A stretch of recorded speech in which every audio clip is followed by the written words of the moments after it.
A cultural phenomenon we first read about in Time magazine. Fueled by nostalgia and technology, it seems more and more people are using social networking sites like Facebook to look up and then hook up with love interests from their past. As you can imagine, these romantic reconnections have varying degrees of success. So we asked our special correspondent, Cameron Matheson, to investigate. Yes, Robin, reviving old love affairs, tracking down long-lost crushes on sites like Facebook really is a growing trend. So we tried to find out what's behind it by tracking down some folks who did it. A successful Chicago-based advertising executive in her mid-30s, Elise Garber had been unlucky in love, never quite meeting Mr. Right. I always had kind of longer-term relationships, several boyfriends, but none of them, obviously were the right ones. Until one day in May 2008, still single and on a dare from a friend, she sent a note over Facebook to the first boy she ever kissed, Harlan Robbins. I never expected anything to happen, and I typed in Harlan's name, and then his profile came up, and I was kind of stunned. They'd met in the summer of 1987 on a 5-week camping trip out west. We pretty much spent 5 weeks making out in the back of the van, so I'm not sure. It was just kind of like first kiss summer fling, I guess. I never really thought of it turning into anything way more serious. 21 years later, Elise and Harlan were reunited, first online and then face-to-face, and romance unexpectedly bloomed again. The internet had reconnected them, making them part of a new wave of singles finding romance in their past. They are called retrosexuals, a recently coined term which describes people who reach back into their own lives to reconnect with lost loves and possibly start the romantic relationship again.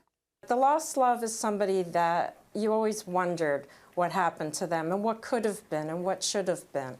These are relationships that were interrupted. As Facebook continues to soar in popularity, with adults over 25 quickly outpacing younger members, it seems virtually everyone online has searched for a lost love at least once. Have you ever used Facebook to reach out to a past romance? Oh, specifically a past romance. I actually, yes. I searched somebody out. People are naturally curious about what their exes are doing, so Facebook's a great tool to, we call them Facebook stalk, the people in your past.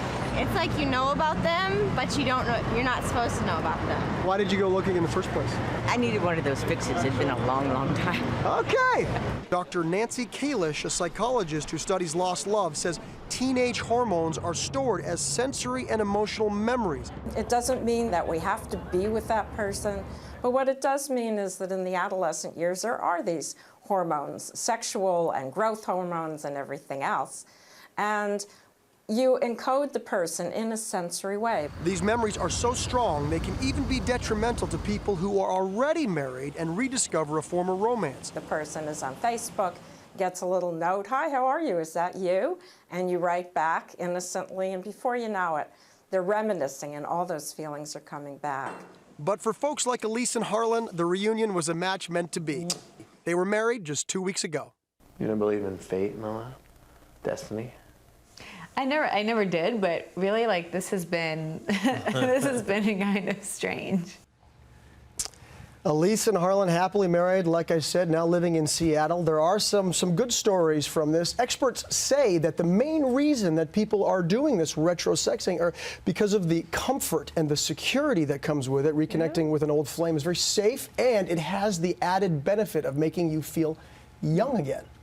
So there's that. A lot of upside, but there have to be some drawbacks. There are some drawbacks, and Dr. Kalish talked about it a little bit in the piece, but old loves can be imprinted on your brain in a similar way as addictions, so that when you reconnect, these very strong feelings can come up and can kind of be overpowering, can be a little bit destructive. There are some serious drawbacks, also some less dramatic ones, like on Facebook, the shared friends group. When you reconnect, everybody's going to know about it. You're putting it out there, could stir up some things with some mutual friends.